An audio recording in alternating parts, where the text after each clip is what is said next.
স্বামী স্ত্রী সহবাস করার পরে 10টি ভুল কখনোই করবেন না। 10টি ভুল থেকে একটি ভুল যদি করেন তাহলে 3টি মারাত্মক বিপদের মধ্যে পড়ে যাবেন। 1 নাম্বার হলো আপনার কঠিন রোগ হবে। 2 নাম্বার হচ্ছে ঘরে কোনো দিন উন্নতি হবে না। 3 নাম্বার হচ্ছে কঠিন বিপদের মধ্যে পড়বেন। অনেকে প্রশ্ন করেন যে হুজুর সংসারে আয় উন্নতি হয় না, বিপদ একটার পর একটা বিপদ লেগেই থাকে, অসুস্থতা আছে, কারণ কি?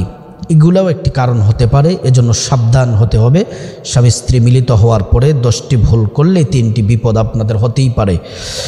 1 নাম্বার 10টি ভুল থেকে 1 নাম্বার হলো সম্পূর্ণ উলঙ্গ হয়ে স্বামী স্ত্রী মেলামেশা করবেন না। আল্লাহ রসুল সাল্লাল্লাহু আলাইহি ওয়াসাল্লামের সুন্নাহ হচ্ছে যখন স্বামী স্ত্রী মিলিত হয় উপর দিয়ে কাঁথা অথবা কাপড় দিয়ে নেওয়া। এটা হচ্ছে রসুল করিম সাল্লাল্লাহু আলাইহি ওয়াসাল্লামের সুন্নাহ।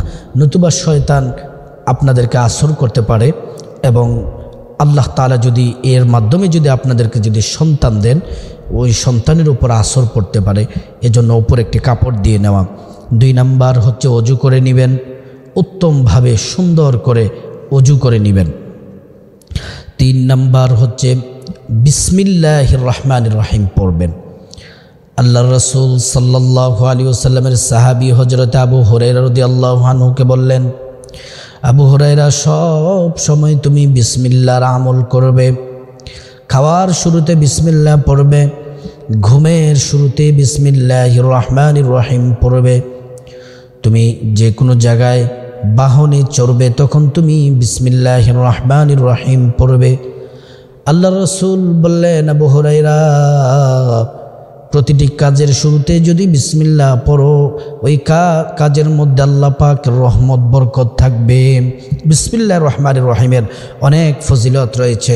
আল্লাহ রসুল বলছেন যদি কেউ সবসময় বিসমিল্লাহর আমল করে, জাহান্নামের 19 জন ফিরিস্তা আছে, ওই জাহান্নামের 19 জন ফিরিস্তা থেকে আল্লাহ তাআলা হেফাজতে রাখবেন। অর্থাৎ জাহান্নাম থেকে আল্লাহ পাক রব্বুল আলামিন হেফাজতে রাখবেন। 4 নাম্বার হচ্ছে স্বামী স্ত্রী মিলিত হওয়ার পরে আপনারা তাড়াহুড়ো করে গোসল করবেন না। কমপক্ষে 20 মিনিট আধা ঘন্টা পরে তারপরে গোসল করবেন। কারণ ভিতর থেকে যে নাপাক পানি যেটা বের হয় এটা যেন ক্লিয়ার হয়ে যায়। গোসল করার পরে বের হলে আবার নাপাক হয়ে যাবেন। এজন্য সাথে সাথে গোসল করবেন না, 20 মিনিট আধা ঘন্টা পরে আপনারা গোসল করবেন। 5 নম্বরে আবার বেশি দেরি করে গোসল করবেন না। যে এশার নামাজের পরে স্বামী স্ত্রী মিলিত হলেন কিন্তু গোসল করলেন দিনের বেলা, না, এটা আপনাদের জন্য খুবই খারাপ। এটা করবেন না। গোসল যত দ্রুত সম্ভব করে নেবেন। এশারের পরে যদি আপনারা মিলিত হন আধা ঘন্টা পরে রাতের বেলায় পবিত্র হওয়ার চেষ্টা করবেন। এমনও তো হতে পারে রাত্রেবেলা আপনাদের মৃত্যু হয়ে যেতে পারে, কঠিন বিপদ হতে পারে।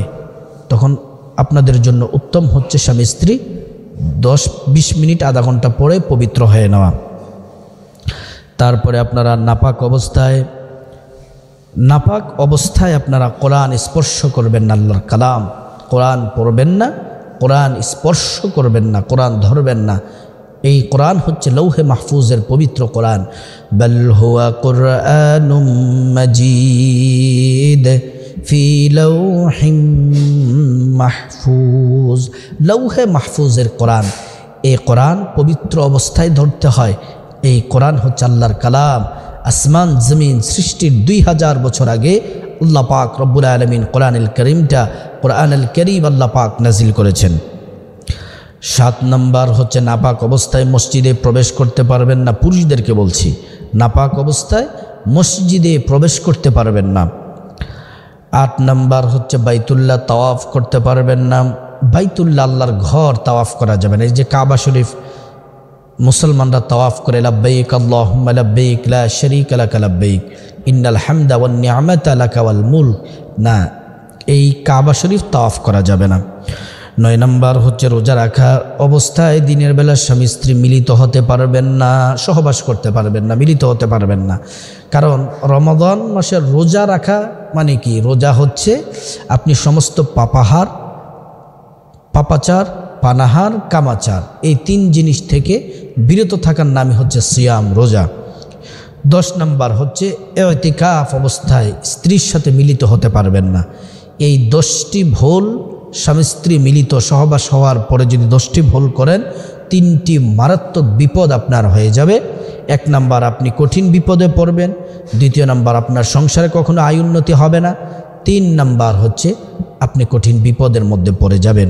এজন্য আল্লাহ পাক রব্বুল আলামিন আমাদের সবাইকে এই ভুলগুলা থেকে বেঁচে থাকার আল্লাহ তাআলা তৌফিক দান করুন।